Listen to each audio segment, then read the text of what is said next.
New polling that shows the flawed Obamacare website can't get fixed fast enough for the president. It really can't. According to new CBS News poll, 61% now have a negative view of Obamacare, a new low for the poll. Just 31% approve of the president's health care law.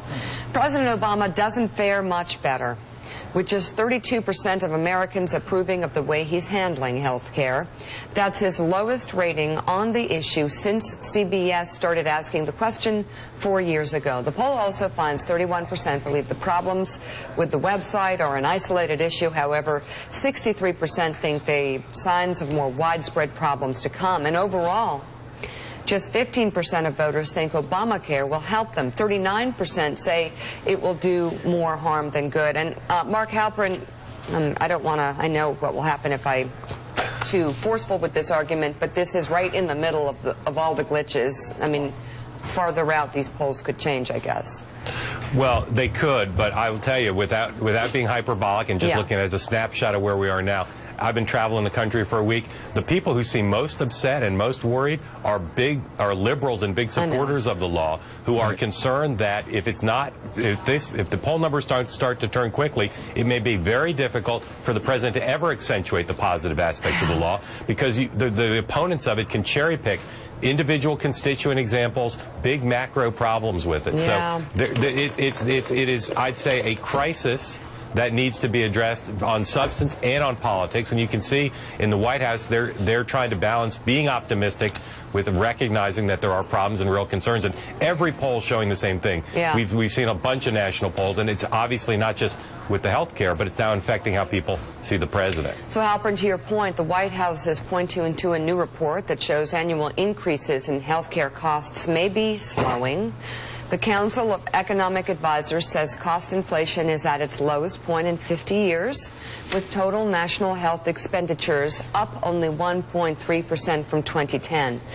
The report also says that reduced costs for employers could add as many as 400,000 jobs per year by the end of the decade. But Republicans are critical of the report, saying that the slowdown is due to a sluggish economy, not Obamacare. As for the website, healthcare.gov, there is new evidence of red flags leading up to the launch. A September 25th email acquired by Fox News shows the website's project manager expressing concern that healthcare.gov would not be ready on October 1st. He writes, "I am picturing in my mind all the major print and online publications taking screenshots of what is below and just ramping up the hyperbole about healthcare.gov not functional." The email included this image showing the website down. And that's exactly what happened yesterday. While HHS Secretary Kathleen Sebelius met with some of the so-called navigators in South Florida, the website went down. I mean... Yeah, it's getting... I want to pick up where Mark was, and I don't want to get too hyperbolic, but this is a disaster.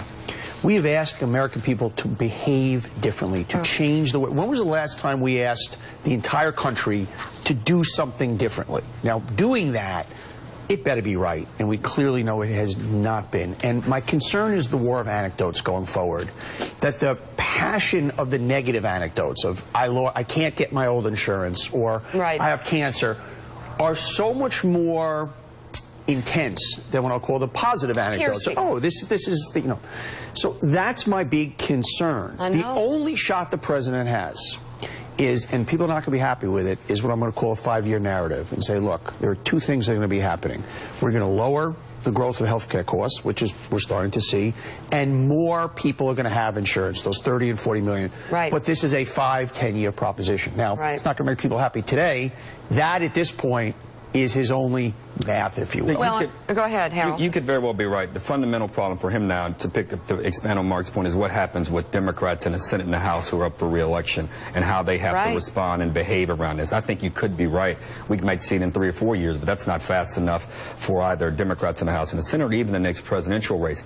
The website problems, I thought, were a week or two ago, were more isolated than they are. I happen to think it could be a more systemic challenge, and there may need to be a greater honesty, not an honesty, I'm not saying that people people are being dishonest, but a greater acceptance that they've got to step back, maybe shut the whole thing down, which many have suggested for and fix this. Well, I get limping along like this. Yeah. We can the risk on both sides of it, but limping along doesn't serve anyone's interest. Hemorrhaging. And then I was with a big investor yesterday. Said, you know, the next big challenge he believes for this is that he believes there are not enough doctors in the system. Say you get to 30 million people signed up, we don't have enough physicians to accommodate the flood of people that we want to have health insurance. So I hope they're thinking through all of these things, because these challenges right now are big, they're hurtful, but going forward we may have more systemic challenges as well. These are their political problems. Their biggest problem is that the American people were skeptical from go. Right. This was not a law that passed with a majority of Americans behind it. It was a law that passed with the most rabid liberal supporters of President Obama behind them. Yeah. Not